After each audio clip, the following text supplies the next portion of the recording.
because of the way it's structured here, that's how I then got into 3D printing. They give us a lot of latitude in terms of what we do with our cases. And so 3D printing sort of fell out of just an interesting case that cropped up on the clinical service, and that we decided we were going to take a novel approach to it. And so we can kind of get into that if you wanted to. Sure, absolutely, yeah. So what Dr. Wood's talking about is Clubber, and you have to correct me if I'm wrong, because I'm not sure about my details. Was Clubber owned by a veterinary student or a Penn student? Yep, so Clubber's owned by a vet student. She wasn't a clinical student at the time, now she is. She's great, her family's great, the dog is just amazing. And so before Clubber, there was a dog that was called Millie, and that was a young puppy, came to see me, and had a bump on her head, and that's what she was referred in for. And they had taken skull rads and seen that it was a bony bump, and referred her in. And so we CT'd her and realized that there was this very large bony proliferation right over her skull, that it was growing outwards, but much more than that was growing inwards and was pushing on her brain. And so because she was young, it's likely not to be a super aggressive tumor or sort of a malignant neoplasia. It's actually more likely to be a growth that just never stopped growing, that never switched off because she was young. And so perhaps that's a case that you could go in surgically. If you could get it all, you could actually essentially cure them, because it's not like you need chemo or follow-up or anything like that. But when we CT'd her, it was just so big. There was so much of her skull was involved that it would not just be a little biopsy and let's remove it. It would be really developing a whole new back of her skull. And so when we were thinking about, well, how do you go about even planning that? You know, right. What could you do? At the time in the news, there was stuff about 3D printing. So we Googled 3D printing. We found that there was a place at Penn that did it. Okay. And so we called them up and was like, hey, we're up here at the vet school. You're Penn down campus at a design school. Can we talk about 3D prints? And that's where we hooked up. They call it the fabrication lab at Penn Design School. And they were fantastic. From the moment that we emailed them and said, is this something? Like, we didn't even know like the types of printers or what you can print or even how to print. Right. They got on board with it all.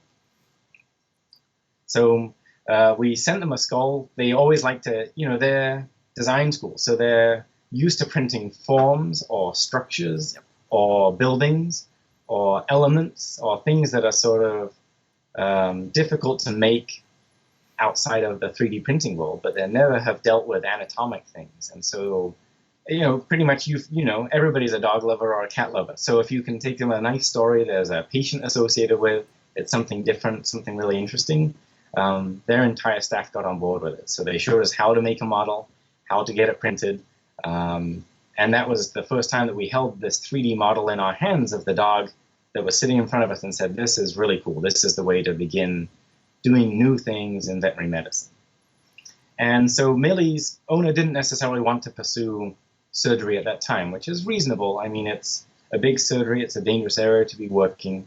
That type of owner and patient, I need the right owner, the right patient, and the right tools on our end to actually come together and do something sort of more experimental in terms of not being done before. But with Millie, you were able to get the actual, so you used CT scans to get the actual modeling of her, exact modeling of her skull. And then the fabrication lab was able to take that and say, okay, so if you have to remove X amount of skull, we're able to replace that with whatever. I think at its infancy, you guys were even talking about what type of material you use, correct?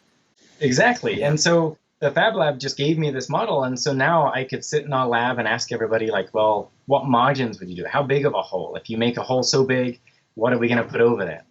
And so we had all of those discussions, and Millie ended up sort of not going forward with surgery. But then about a year later, Clubber came in, and it was a very similar situation. Clubber had had a little bump.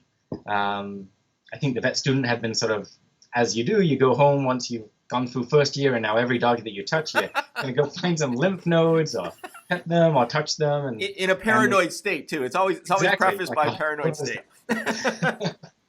And that's where she found this little bump. And she had actually had an MRI at a neurologist nearby and had seen that it was really extensive. So it involved the front of not just the little surface bump, but had eaten away into the sinuses. So those are the air spaces at the front of the skull, and then gone through those spaces and actually was pushing on the brain. And so they had this MRI. The neurologist there sort of like told them that this is really bad in terms of being aggressive. It's really extensive. There's not a routine thing you could do. And so Clubber's owner was like, well, I'm at Penn. I'll at least, can't hurt to come get a second opinion. Yeah, I'll see what those guys, see what those guys have to say. And we were talking about a particular case, a case of Clubber, who had a bony tumor, and we were talking about the use of Dr. Wood's skills at doing CT scans, MRIs, and collaborating with a design fabrication studio at Penn to actually create, to first model the situation and then create a game plan of what to do. And I'll let you go from there, Jonathan. Yeah, so we had an MRI. The tumor looked very extensive. And one of the things that they wanted to do is, if you're at Penn, so you're at somewhere that this, either we can do something or they probably are not going to be able to help Clubber. So what could we do?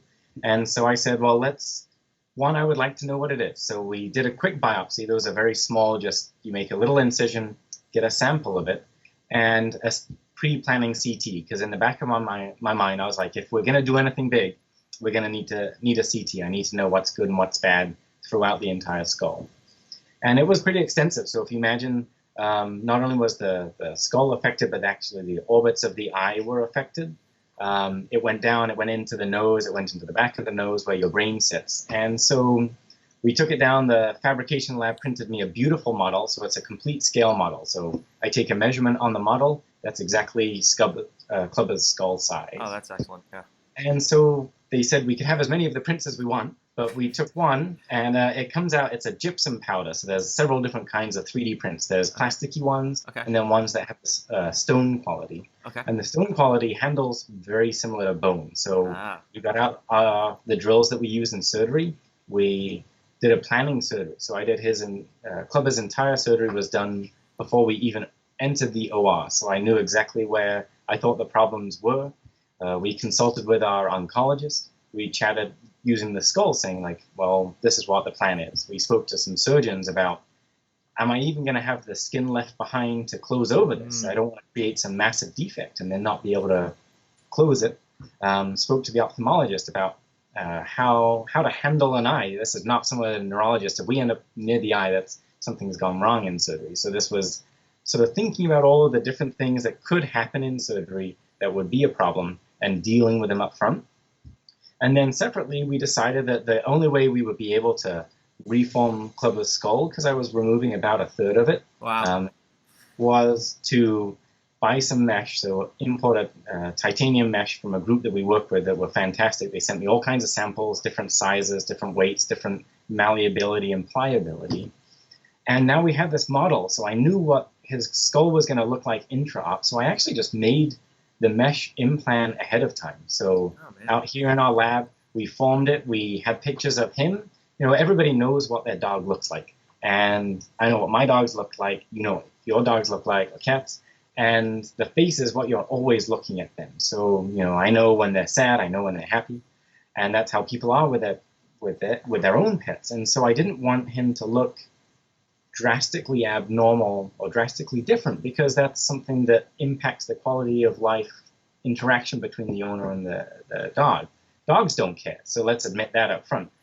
For them, a dog is a dog. They wake up, they're happy, their owners are there, their family's there, so he doesn't care what he looks like. But just that interaction, I wanted to be the same. Plus, I didn't want to damage things. I'm going to remove the bone that holds the eye in place. So how do I form a mesh that's going to keep the skin where it should be, keep the eye where it should be? And so we just took several days where we just planned and would reform the mesh and put it over the skull and make sure, am I even going to be able to get, the mesh can't just sit there. Can I get the screws where I need to be? Yeah. How big of a screw can you put in? We're talking on the orders of millimeters in terms of normal skull before I'm in brain, and I don't want to damage his brain trying to help him. So we did that. The planning went beautifully. They shipped in this titanium mesh. We formed it, we cut it, and then we sent it out for sterilization as we were prepping him for surgery.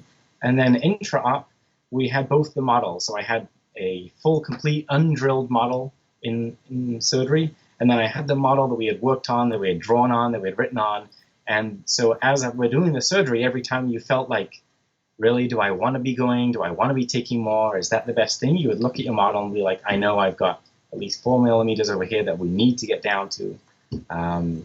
If I don't get that far, I know the mesh won't fit. And I also know that that was the extent of disease on the model and on the CT. So it just kind of helped. It's going to be a long procedure. I think we were in the like 6 or 8 hour procedure. Wow. Okay. Just us working, and it was intense, but it was great when you finally then could just put that mesh on and see that it sat right where you wanted it to see. You close the skin up, and then now Clubber, you would never know. Like, he has a little bit of a scar on his forehead if you look closely through his skin. He's out there, he's running around, plays with the other dogs. We're over a year out at this time point, so I haven't seen him back in a few months because he's been doing great. His owner emails me pretty routinely. I get to see pictures of him in his Christmas hats and how he's doing and playing with the other dogs. We have CT'd him going since that time, so just keeping track of the changes. There are still some changes. So we couldn't get all of the tumor in all of the spots because I probably would have lost his vision, and I didn't want to do that to him. So over time, I think we may get to a point where some of that disease comes back and we have to deal with that at some time point in the future. But this is a dog that I wasn't sure was going to be doing well a few months after he got his original MR, and here we are over a year after surgery, and he's a dog if you ask him. People must be calling you up to talk to you about like the materials, the protocol. And I was thinking, even though you were there for 8 hours, it would have been like maybe 20 hours if you didn't have the whole because you'd be going in cold. And what's going through my mind right now is the ability that not only for neuro cases, but any ortho type case, you can actually see what you're dealing with, come up with a game plan. Whether you even if it's an emergent case, you can actually have a pretty good game plan about what's going on. I think that's awesome. I think that is definitely the wave of the future. And you're on the. We talked about before the show. I said it's great to be on the cusp of things. So, just being in a small cliche group of neurologists, but you're actually in the cliche group of neurologists doing 3D printing. The question going through my mind is CT versus MRI. Like, how do you make that distinction? How do you in my humble, call it ignorant experience, I used to think the MRIs are the end all be all, right? MRIs give you everything, but the more I see about CT, the more I'm impressed. But how do you make that decision? Yeah, so it's very case by case. Some of it is what am I looking for? So MRI, you're right. MRI, bottom of the ninth, do I want an MRI or a CT? I'm almost always going to go MRI because it gives me all the information that I could possibly think of needing. Sometimes it almost gives me too much information. So when you're looking at it on the sort of pixel by pixel level, delineating out exactly where bone stops and the next tissue plane begins actually is a little bit more difficult than a CT. And a CT is just a series of x-rays, and x-rays are beautiful for bone. And so if I'm really concerned about a bony problem, I'll be able to extract the information from that CT so much better than an MRI. And like in Clever's case, I would have always MRI'd him first, but if I'm going to do 3D printing, I'll probably want to CT them afterwards because it just gives me a finer model and something that's a little bit more easy to work with in terms of 3D printing. And you're right.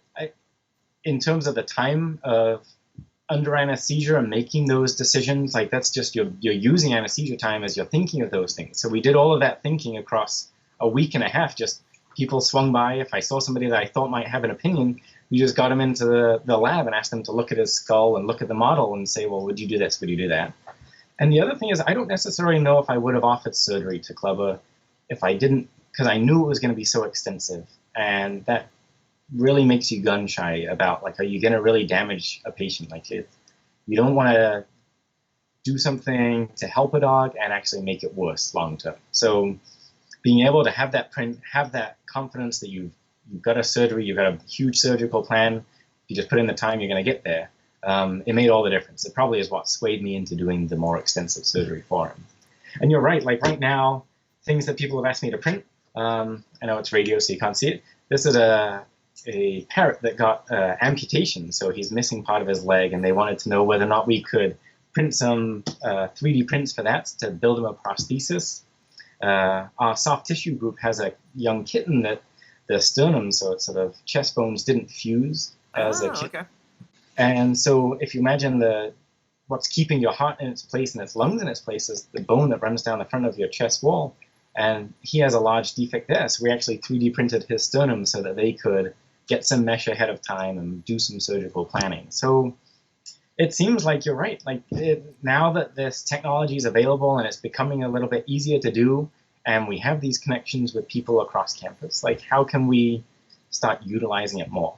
And so that's my goal, is to sort of keep pushing and seeing, well, what's new? What else can we print? What else can we print? What else can we do with it? So can we use it to train students in terms of knowing about neurology, or bring our residents up to speed on surgery, those types of things?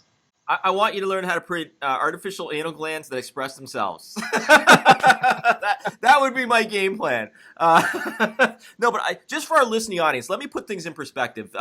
Dr. Wood was working around, so your dog's nose is it takes up a lot of brain tissue, brain power, etc. So that tumor was invasive to that area. Also, the other delicate area where the eyes sockets are, and between the eye sockets, there's an area of the brain that is affecting vision. So he was probably working in next to the brainstem, one of the most dangerous areas, right, that you'd ever want to deal with a pet. And I think that the confidence that the 3D printing gave him, clearly his surgical skills, I don't know if I would have pulled that off as a student. I don't care. I don't know. That's gutsy, and I love it. I love stuff like that. But this all led to a really good outcome, and I think this is a first. I think this is important, and any vets out there, just reach out to him to get advice about things, because this is you're probably going to be talking to him in the future anyways about many things.